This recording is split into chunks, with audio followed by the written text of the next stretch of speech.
This is Scott Becker with the special combined episode of the Becker's Healthcare Podcast and the Becker Private Equity Podcast. We get a chance to visit today with a brilliant leader, Phil Burton. And Philip's got a venture capital concept that he's working with called InHuevation. He's also the leader of an executive search firm. He has spent his entire career, at least most of it, related to healthcare.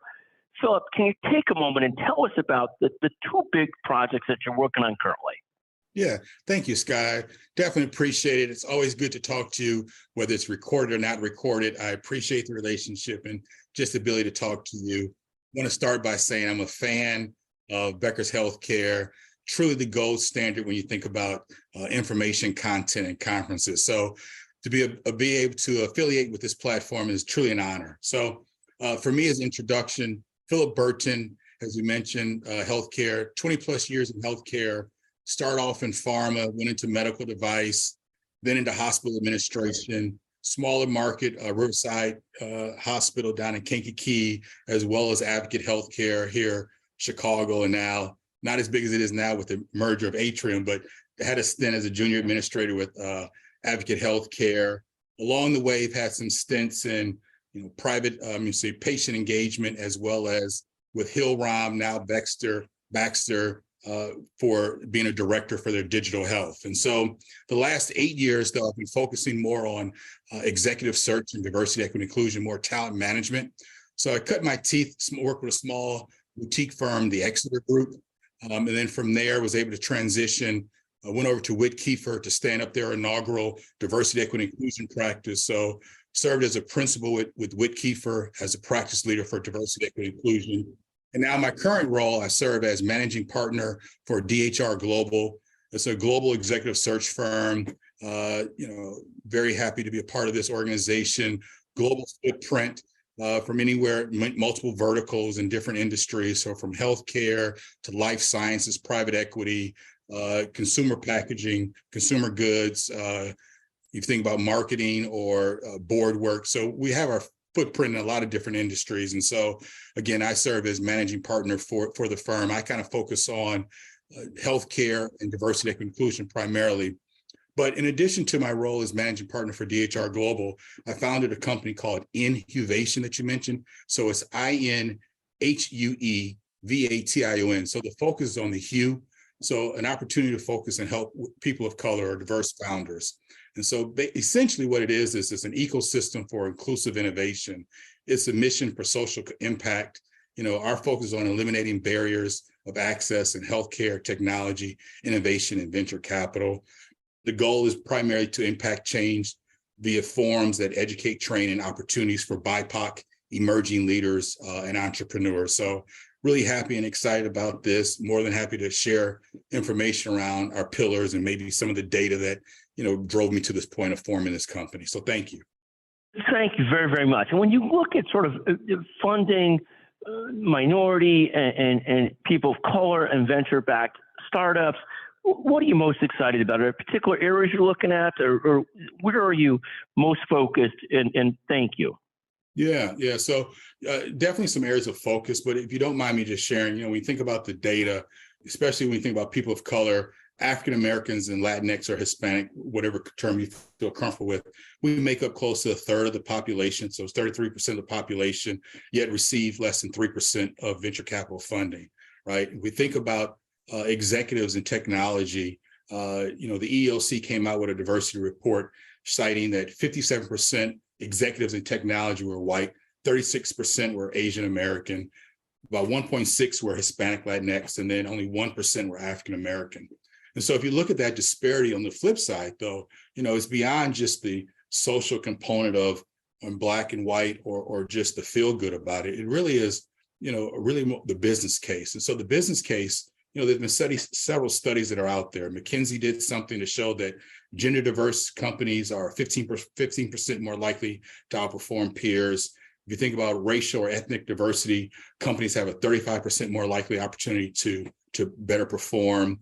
BSG, Boston Consulting Group, they came up with this study that showed that companies with diverse management are more innovative, which leads to close to a 19% increase in revenue. Deloitte had a report. I'm going to paraphrase on this a little bit, Scott, but essentially it's around diversity of thought sparks creativity and enhances innovation. And so when you think about that, it really is not about just helping Black and brown for Black and brown, but it really is around the value of what diversity brings. So when we think about the value of perspective, the value of life experiences, the value of just having different thought process, right? That is what makes the business case, and more so the business imperative. And so to your earlier question, what do we focus on? And so we're really focusing on digital health, health equity.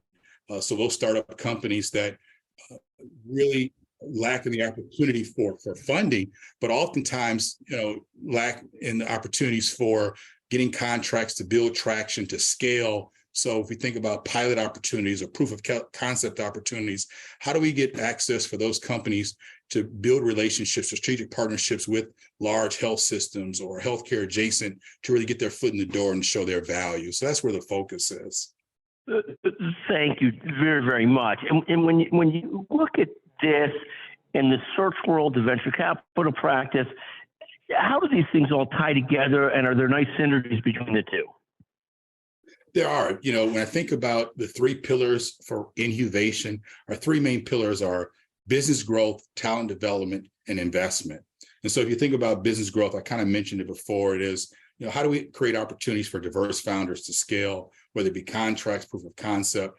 When we think about the talent development, when we think about executive search, right, is how do we create opportunities for roles where there's lack of representation? And so the main thing is, how do we dispel the myth that diversity discounts quality? And I don't believe that there is, right? I believe that they can coexist, and oftentimes they do.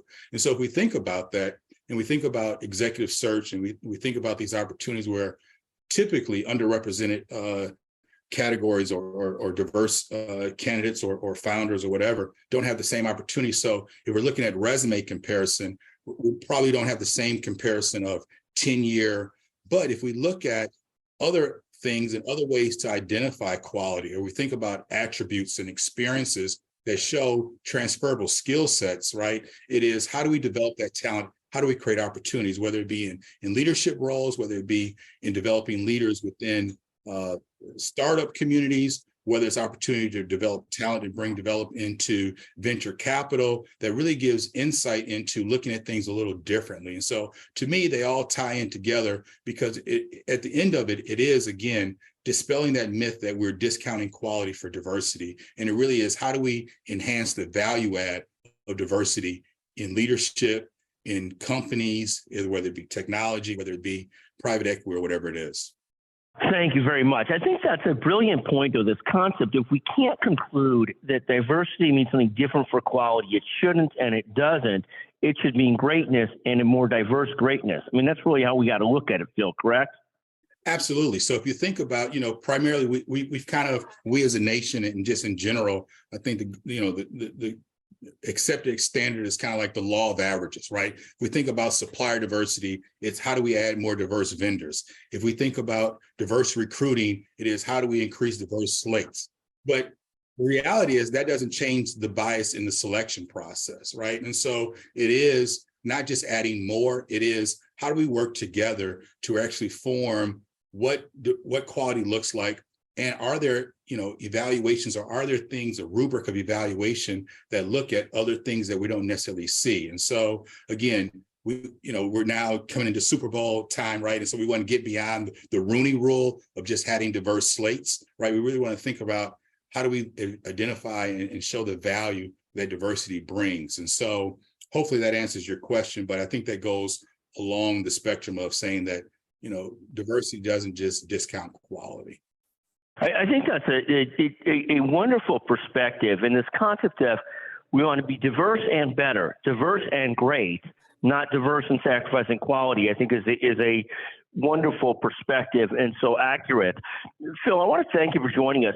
Where do people find out more about you and about your search firm efforts, your venture capital efforts? Where do people find out more about both those? Yeah, thank you. So a central platform is LinkedIn, Philip Burton, LinkedIn Champion for Inclusion, easy way to find me. For DHR and executive search, helping to diversify leadership teams, I'm at pburton@dhrglobal.com.